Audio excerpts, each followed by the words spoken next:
Meio Sol Amarelo, de Chimamanda Ngozi Adichie. Capítulo 35. O Gu agachou-se ao lado da moita de flores brancas cobertas de folhagem, olhando para os livros queimados.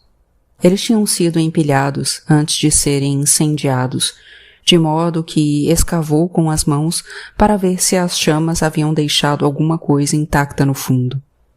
Conseguiu tirar 2 livros inteiros e limpou a capa na camisa. Nos semi-queimados, ainda conseguia enxergar algumas palavras e imagens. — Por que eles queimaram todos eles? Perguntou Olana brandamente. Pense só no esforço para pôr fogo em tudo isso. O patrão agachou-se ao lado de Gu e começou a procurar entre os papéis calcinados, resmungando. Minhas pesquisas todas estão aqui. Nique. Este é um dos meus rank testes para a detecção de sinais. Depois de um tempo, sentou na terra nua, com as pernas estendidas à frente, coisa que o Gu desaprovou em silêncio. Havia algo de indigno, de desarvorado em alguém sentado assim. Olana segurava a mão de Baby, olhando para o pinheiro rangendo, para as ichoras e os lírios, tudo já sem forma e amaranhado.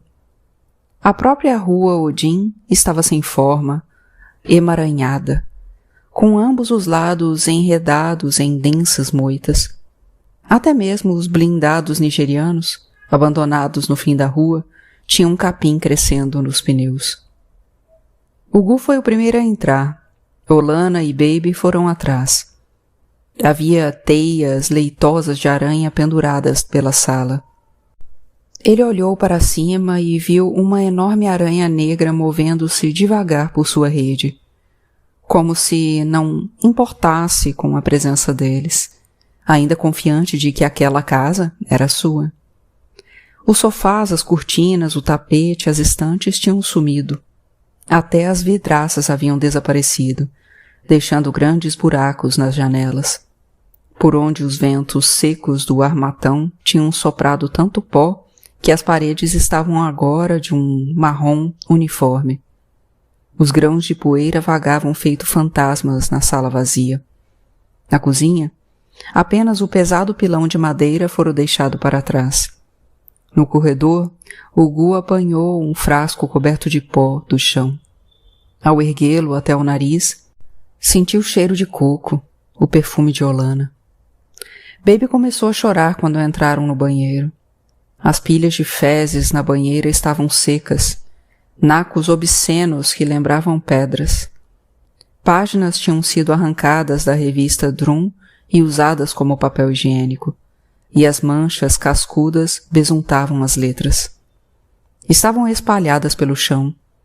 Olana pediu a Baby para parar de chorar, e o Gu se lembrou dela brincando com seu patinho amarelo naquela banheira. Abriu a torneira, que chiou, mas não verteu água. O capim no quintal chegava até os ombros, alto demais para atravessar direto, de modo que ele encontrou um pau e foi batendo para abrir caminho. A casa de abelhas que havia no cajueiro se fora. A porta do alojamento dos criados estava entreaberta, sustentada por dobradiças esmagadas, e ele a empurrou, lembrando-se da camisa que tinha deixado pendurada num prego na parede. Sabia que não estaria mais lá, é claro. No entanto, olhou para a parede em busca dela. A Nulika tinha admirado aquela camisa.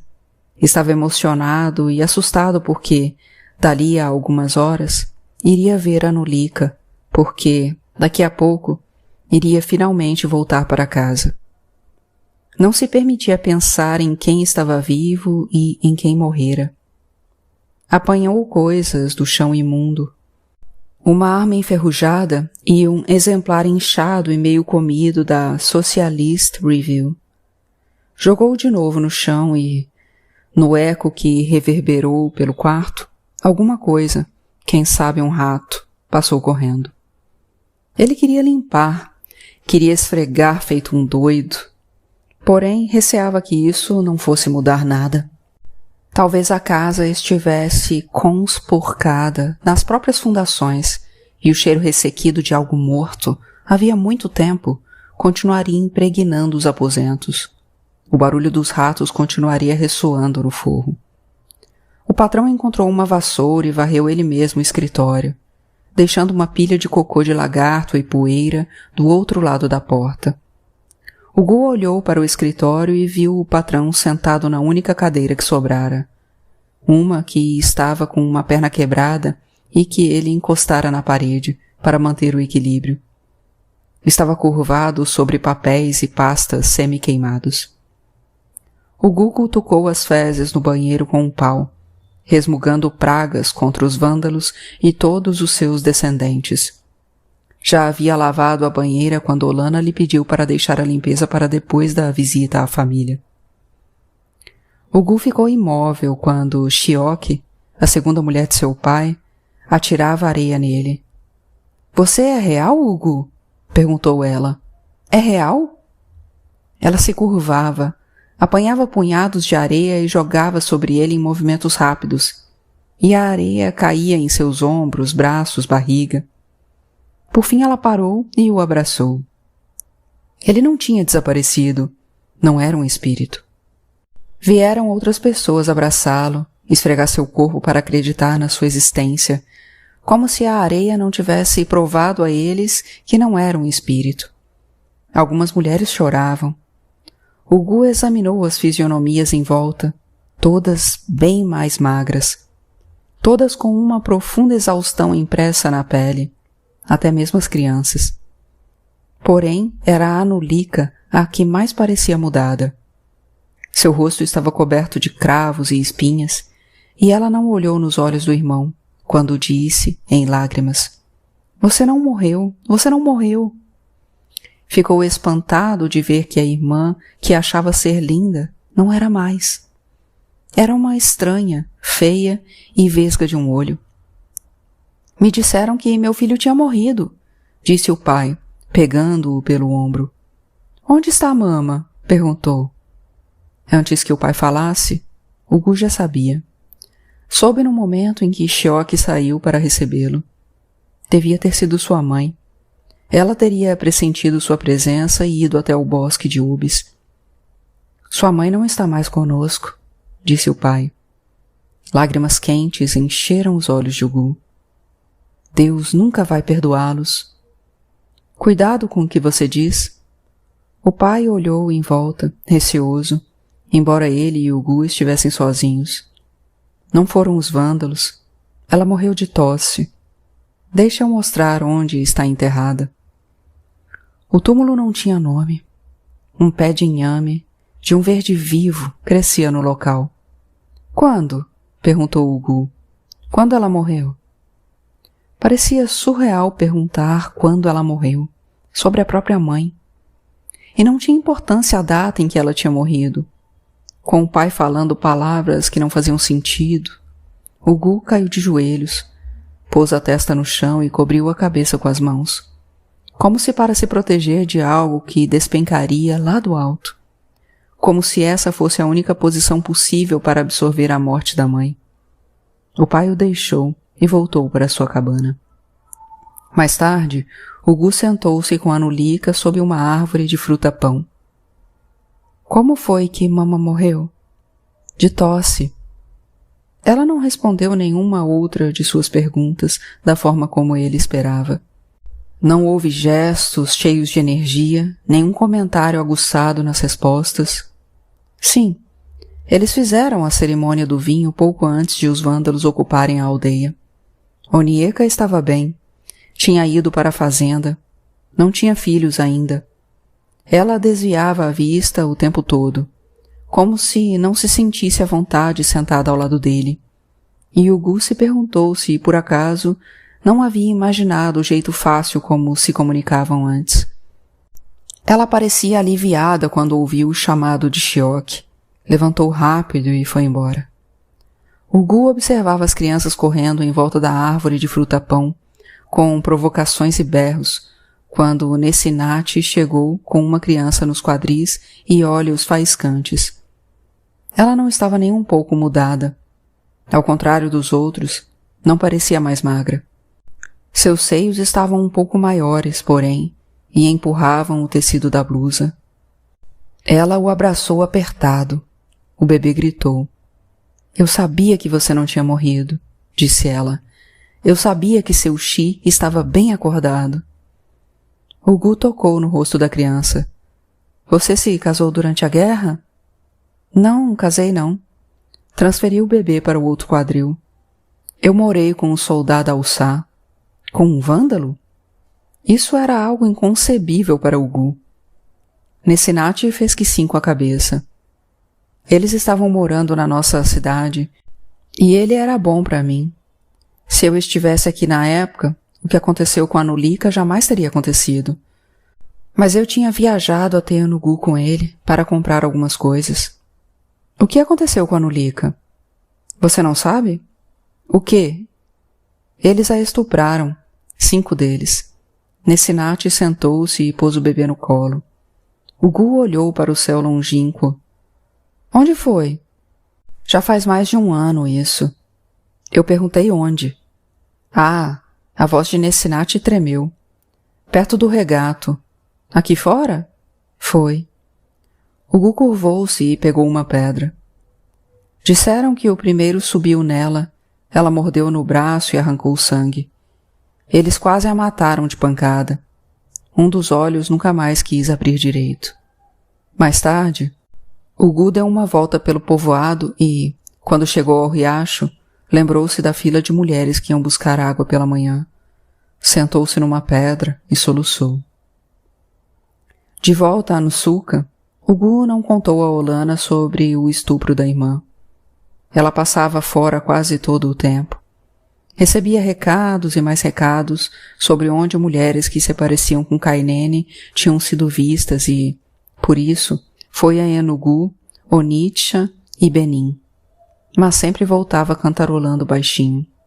Eu vou encontrar minha irmã, dizia, quando o Gu lhe perguntava como tinha sido a viagem. Vai sim, má. Claro que vai, dizia o Gu, porque tinha de acreditar, em nome dela, que Olana encontraria Kainene.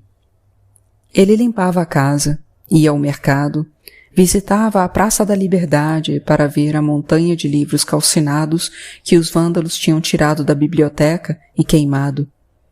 Brincava com Baby, sentava na escada que levava ao quintal e escrevia em pedaços de papel. As galinhas cacarejavam no quintal vizinho. Ele olhava por cima da cerca e se perguntava por onde andaria Chiniere, o que tinha achado dele, se tinha sobrevivido. O Dr. Okeke e sua família ainda não tinham voltado, e agora um homem de pernas arqueadas, um professor de química que cozinhava em fogão a lenha e tinha um galinheiro, morava ali. Um dia, na luz fraca do crepúsculo, o Gu olhou e viu 3 soldados invadindo o compound e saindo momentos depois, arrastando o professor.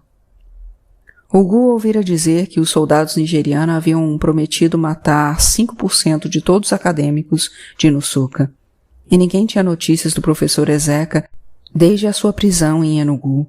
Mas de repente tudo ficou mais real quando viu o professor da casa ao lado sendo arrastado para fora. De modo que, dias depois, quando escutou batidas fortes na porta da frente, pensou que tinham ido buscar o patrão. Ele diria que o patrão não estava em casa, diria até que o patrão morrera. Correu antes até o escritório, cochichou. Se esconde debaixo da mesa, Sá. E, depois, correu até a porta da frente, fazendo cara de burro. Porém, em vez do verde ameaçador das fardas do exército, do brilho das botas e das armas, ele viu um caftã marrom, sandália sem salto e um rosto familiar que levou alguns momentos para reconhecer. A senhorita Adebayo. Boa tarde, disse o Gu. Estava perto de se sentir decepcionado. Ela olhava para dentro da casa, para o que havia atrás de Gu, e em seu rosto se via um medo enorme. Um medo tão grande que a deixava sem expressão nenhuma, como se fosse uma caveira com 2 buracos esbugalhados no lugar dos olhos. Odênibo? Sussurrava. Odênibo? Gu percebeu na hora que isso era tudo que ela conseguia dizer, que talvez nem o tivesse reconhecido e que não era capaz de fazer a pergunta completa. Odênibo está vivo? Meu patrão está bem, disse Gu. Está lá dentro. Ela olhava para ele. Oh, Gu, como você cresceu? Ela entrou. Onde ele está? Como ele está? Eu vou chamá-lo, Má. O patrão estava na porta do escritório. O que está havendo, meu bom homem? Perguntou. É a senhorita Adebayo, sá. E você veio me dizer para eu me esconder embaixo da mesa por causa da senhorita Adebayo? Eu pensei que fossem os soldados, sá. A senhorita Adebayo abraçou o patrão e segurou-o por tempo demais. Eles disseram que ou você ou Okeoma não conseguiram voltar. Okeoma não conseguiu voltar. O patrão repetiu sua frase como se não aprovasse a expressão. A senhorita Adebayo sentou-se e começou a chorar. Sabe que nós não entendemos de fato o que se passava em Biafra? Em Lagos, a vida continuou seguindo seu curso, e as mulheres usavam as rendas mais recentes do mercado. Só quando fui a Londres para participar de uma conferência e li um relatório sobre a fome é que fiquei sabendo. Ficou calada há algum tempo. Assim que acabou, eu me juntei aos voluntários do Mayflower e cruzei o Níger com comida. O Gu não gostava dela. Não gostava de sua nigerianice. No entanto, uma parte dele estava disposta a perdoar. Se isso pudesse trazer de volta aquelas noites de antes, quando ela discutia com o patrão numa sala que cheirava a conhaque e cerveja. Agora, ninguém vinha visitá-los, exceto Mr. Richard. Havia uma nova familiaridade na presença dele. Era como se ele fosse da família. Do jeito como sentava na sala, lendo, enquanto Olana cuidava dos seus afazeres e o patrão ficava no escritório. As batidas na porta, algumas noites depois, quando Mr. Richard estava de visita, irritou o Gu. Pôs as folhas de papel na mesa da cozinha. Será que a senhorita Adebayo não podia entender que o melhor seria voltar para Lagos e deixá-los sossegados? Na porta, recuou um passo quando viu 2 soldados através do vidro. Eles agarraram a maçaneta e sacudiram a porta trancada. O Gu abriu-a. Um deles usava um gorro verde e o outro tinha uma verruga branca no queixo, como uma semente de fruta. Todo mundo dessa casa, todos deitados de barriga para o chão. O patrão, Olana, o Gu, Baby e Mr. Richard se estenderam no chão da sala de estar, enquanto os soldados reviravam a casa. Baby fechou os olhos e ficou absolutamente imóvel, de barriga colada ao chão. O de gorro verde tinha os olhos vermelhos, flamejantes, e gritou e rasgou alguns papéis da mesa. Foi ele que pisou com a bota nas costas de Mr. Richard e disse: Homem branco, ô imbo, não se faça de importante com a gente, hein? Foi ele também que pôs a arma na cabeça do patrão e disse: Tem certeza de que não está escondendo nenhum dinheiro biafrense aqui? O outro, com a verruga no queixo, disse: Estamos atrás de tudo quanto é material que ameace a unidade da Nigéria. Depois foi até a cozinha e voltou com 2 pratos transbordando de arroz jollof feito por Gu. Depois de comerem, tomarem um pouco de água e arrotarem bem alto, entraram na caminhonete e se foram. Tinham deixado a porta da frente aberta. Olana levantou-se primeiro, foi até a cozinha e jogou o resto do arroz jollof na lata de lixo. O patrão trancou a porta. O Gu ajudou o Baby a se levantar e levou-a para o quarto. Hora do banho, disse ele, embora ainda fosse um pouco cedo. Eu tomo sozinha, disse Baby, de modo que ele parou e ficou vendo a menina se banhar sozinha pela primeira vez. Ela jogou um pouco de água nele, rindo, e ele se deu conta de que ela não iria precisar dele para sempre. De volta à cozinha, encontrou Mr. Richard lendo as folhas de papel que ele tinha deixado na bancada. Isso é fantástico, Gu. Ele parecia surpreso. Olana lhe contou sobre a mulher que ela encontrou no trem, levando a cabeça do filho? Contou, Sam.